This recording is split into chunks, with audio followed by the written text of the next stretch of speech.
Okay, now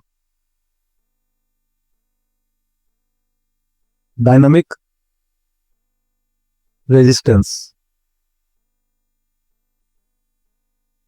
dynamic resistance, ठीक है ना। डायनामिक रेजिस्टेंस क्या होता है? डायनामिक मींस बार बार चेंज होने वाला।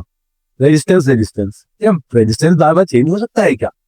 ये देखो, अगर बी और आई की वैल्यू बार बार चेंज हो रही है तो रेजिस्टेंस भी बार बार चेंज हो रहा है। और ये रेजिस्टेंस के लिए इंपॉर्टेंट रोल कौन प्ले कर रहा है? Depletion region, barrier, potential, you know. तो नाउ तो हम बात करते हैं इन जंक्शन डायोड, ठीक है ना। Ohm's law is not followed.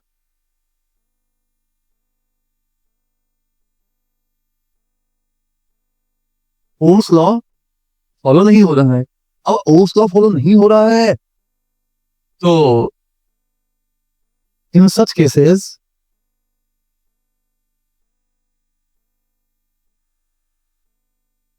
Dynamic resistance exist. Dynamic resistance exist करता है। Dynamic resistance R D equals to delta V upon delta I. ये कहलाता है डायनामिक रेजिस्टेंस। ओके,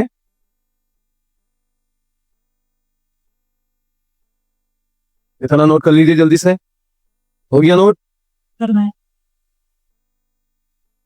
हेडिंग नहीं दिख रही ऊपर से?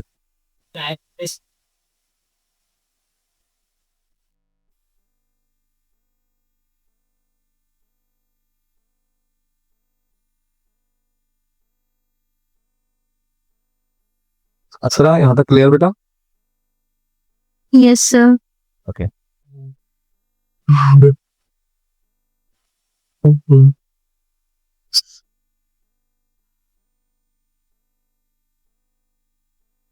नोट हो गया?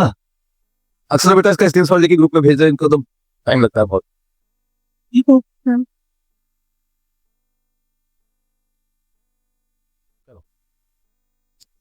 अब मैं पढ़ा रहा हूं बहुत इंपॉर्टेंट टॉपिक जिसका नाम है junction diode as a rectifier. ये लास्ट टॉपिक है, लास्ट टॉपिक है ये, ठीक है ना। अब ये दो इसको आज एंड कर देते हैं। मैं इसमें थ्योरी नहीं खुआऊंगा, मैं इसमें आपको पूरा रेक्टिफायर सर्किट समझाऊंगा, पूरा रेक्टिफायर सर्किट किस तरीके से काम करता है वो समझाऊंगा, ठीक है ना। इसका डायग्राम कैसा है वो समझाऊंगा, और सारा नोट्स जो है इसके तुम खुद बनाओगे, अभी बनाओगे रेक्टिफायर के, रेक्टिफायर के नोट्स खुद बनाओगे क्योंकि आएगा 100%। हाँ, मैं मेन चीज मैं कराऊंगा, नोट्स आप बनाओगे। तो जंक्शन डायोड रेक्टिफायर दो तरीके से यूज होता है, एक हाफ वेव और एक होता है full wave. Half wave rectifier, full wave rectifier, ठीक है। Half wave rectifier, full wave rectifier. अच्छा, तो सबसे पहले हम बात करते हैं इसमें हाफ वेव रेक्टिफायर की। Half wave rectifier,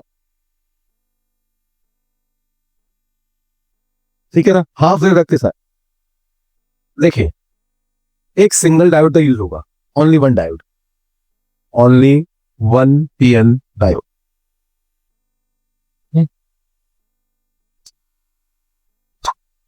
single diode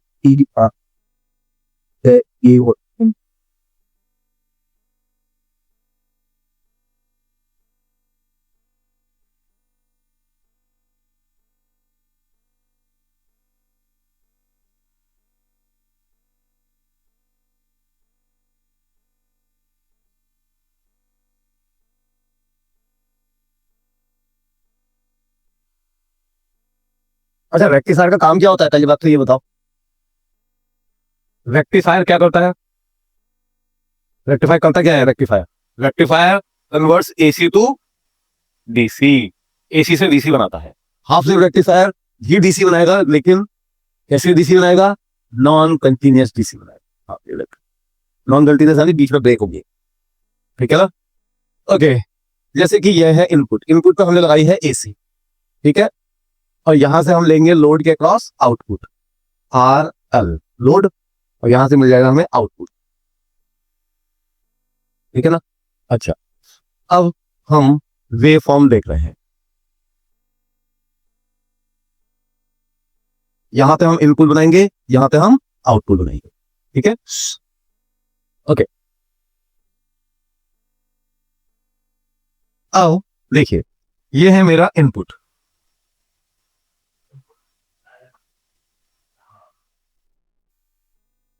ये आगे थोड़ा सा और अच्छा बनाते हैं,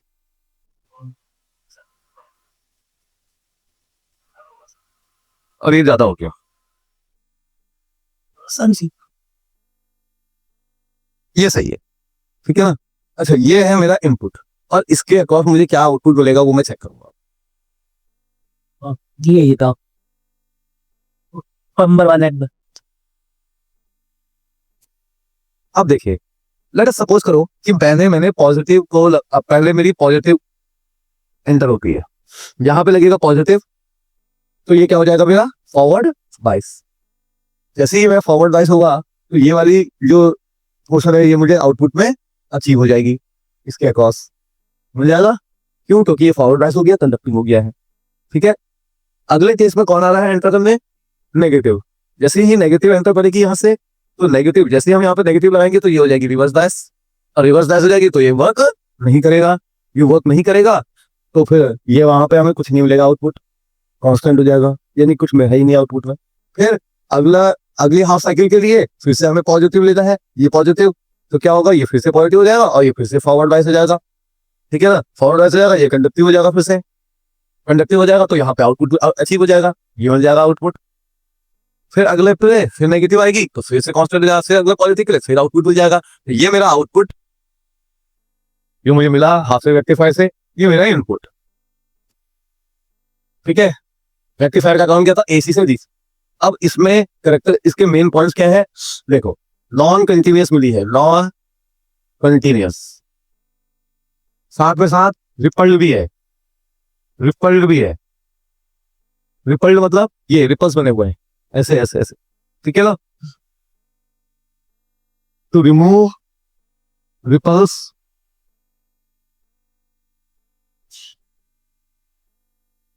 फिल्टर सर्किट इज यूज्ड, कौन सा circuit, filter circuit is used. क्या तुम्हारे पास फिल्टर सर्किट है, अक्सर फिल्टर सर्किट पढ़ाना है तुम्हें, नहीं सर, कोर्स में तो नहीं है। फिल्टर सर्किट नहीं पढ़ाएंगे। फिर फिल्टर सर्किट का काम होता है ये रिपल्स को हटाकर एक क्रॉस सेल बना देना, ठीक है ना, और इसका फिल्टर कौन कर सकता है, इतना मैं तुम्हें बताऊंगा कि फिल्टर सर्किट में होता क्या है। क्या हाफ वेव रेक्टिफायर आपको समझ में आ गया है सबको अच्छे से, अप्सरा क्लियर है, ये वेरी गुड, इसको नोट कर लीजिए जल्दी से, और फिर ये इसका स्क्रीनशॉट ग्रुप में शेयर कर दीजिए।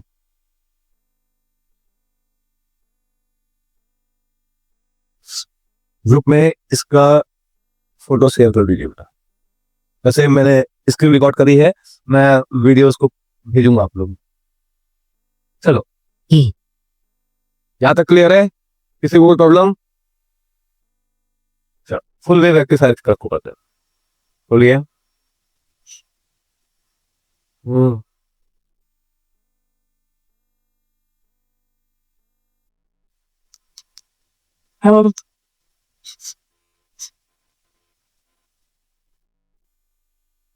Full wave rectifier, full wave rectifier, देखो फुल वेव रेक्टिफायर में दो डायोड का यूज होगा बेटा, डायोड 1 और डायोड 2, ठीक है, दो डायोड्स का यूज होगा, ठीक है। अच्छा, सेंटर टैपिंग होती है इसकी, सेंटर टैपिंग का मतलब है यहाँ पे हम थोड़ा सा इसको ना बना लेते हैं, ये इनपुट लेते हैं यहां से हम इसका ले लेते हैं आउटपुट, यहां से ले लेंगे हम आउटपुट, ठीक है ना।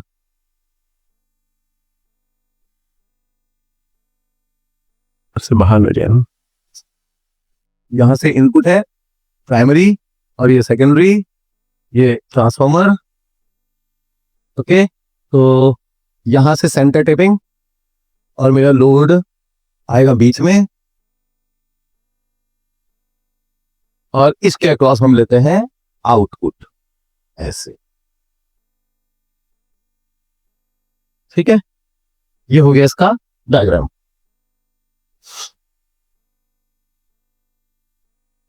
इनपुट एसी है, ठीक है ना, ये यहां पे आउटपुट है। अब इनपुट और आउटपुट वेवफॉर्म्स को अभी हम स्टडी करेंगे। पहले हम इनपुट को लिखेंगे यहाँ पे इनपुट, ठीक है ना।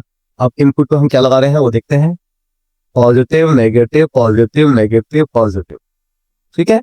और आउटपुट पे हम क्या ले रहे हैं, ये हमारा आउटपुट हो। कैसा आएगा अभी देखेंगे उसको, कौन कंडक्टिव होगा, कौन क्या करेगा, सब क्लियर रही, ठीक है ना। हाँ, अब तुम्हारा साफ करनी है बच्चे कोई, ठीक है। देखो अब यहाँ देखिए ध्यान से, इसको बाद में बना लेना, ठीक है। आ जाएंगे आपके पास फोटो आ जाएंगी। देखिए हमने यहाँ से इनपुट लगाया, एसी है इनपुट में, ठीक है, और उसको हमने प्राइमरी पे लगाया था, सेकेंडरी पे ले लिया, यानी स्टेप अप या स्टेप डाउन जो करना है वो कर लो, ठीक है ना। ये वैसे स्टेप डाउन कर रहा था मैंने, क्योंकि नंबर ऑफ टर्न्स कम कर दिए हैं, तो स्टेप डाउन हो गई है। स्टेप डाउन करने के बाद मैंने दो डायोड का यूज किया, D1 एंड D2, ठीक है। ये positive negative positive negative positive negative, इस तरीके से ये लगाई गई। अब हुआ क्या, जब आपने इसको पॉजिटिव बनाया, जब पॉजिटिव एंटर हुई तो इधर पॉजिटिव लगी, तो इधर क्या लगेगी, नेगेटिव लगेगी बेटा। तो for first half D1 become forward bias FD and D2 becomes RG, first half के लिए, ठीक है ना। तो जैसे ही ये फॉरवर्ड बायस हुआ तो इसने तो कंडक्शन शुरू करा, यानी ये इसका कंडक्शन दे देगा, हाँ ये इसका क्या दे देगा, आगे आउटपुट दे देगा। ये दे दिया भाई आउटपुट, इसने दे दिया भाई, ये किसने दिया, D1 ने दिया। और D2 क्या हो गया, रिवर्स बायस, तो ये कोई भी वो नहीं करेगा, क्लियर है यहाँ तक। तो इसने कुछ वो नहीं करा D2 ने, D1 ने क्या करा, फॉरवर्ड बायस करा, ठीक है। अगला उसमें क्या हुआ, for second half D1 becomes, D1 पे यहां नेगेटिव आ गया और यहां पॉजिटिव हो गया, तो D1 become reverse bias and D2 become forward bias. ये फॉरवर्ड बायस किधर, ये फॉरवर्ड बायस था। तो अब जो ये आउटपुट है नेगेटिव वाले का, वो कौन देगा, D2 देगा। लेकिन वो देगा कहां, आउटपुट तो एक जैसा ही मिल रहा है, देखो चाहे कहीं से भी आए, यहां से आ रहा है तो भी यही मिल रहा है, यहां से आ रहा है तो भी यही मिल रहा है, तो एक ही जगह को मिल जाएगा, ऐसे मिल जाएगा आपको, ठीक है ना। ये D2 ने दे दिया, फिर अगले के लिए फिर से कौन देगा, D1, फिर अगले के लिए कौन देगा, D2, फिर अगले के लिए कौन देगा, D1, फिर अगले के लिए कौन देगा, D2। तो आउटपुट आ गया ऐसा आपका, ठीक है। अच्छा, अब कैरेक्टरिस्टिक, पहली कैरेक्टरिस्टिक लगभग कंटिन्यूअस है, continuous DC, rippled, can be corrected by using filter circuit. Clear है यहाँ तक, कोई प्रॉब्लम, यहाँ तक बात समझ में आ गई। फिल्टर सर्किट की तरह कौन कौन काम कर सकता है वो मैं आपको बाद में बता दूंगा, ठीक है ना। लेकिन फिलहाल फुल वेव रेक्टिफायर की वर्किंग समझ में आ गई है। वेरी वेरी वेरी इंपॉर्टेंट, बहुत ही इंपॉर्टेंट है, इसको जरूर रेडी करके रखें। अच्छा रहा बेटा, ये क्लियर है यहाँ तक।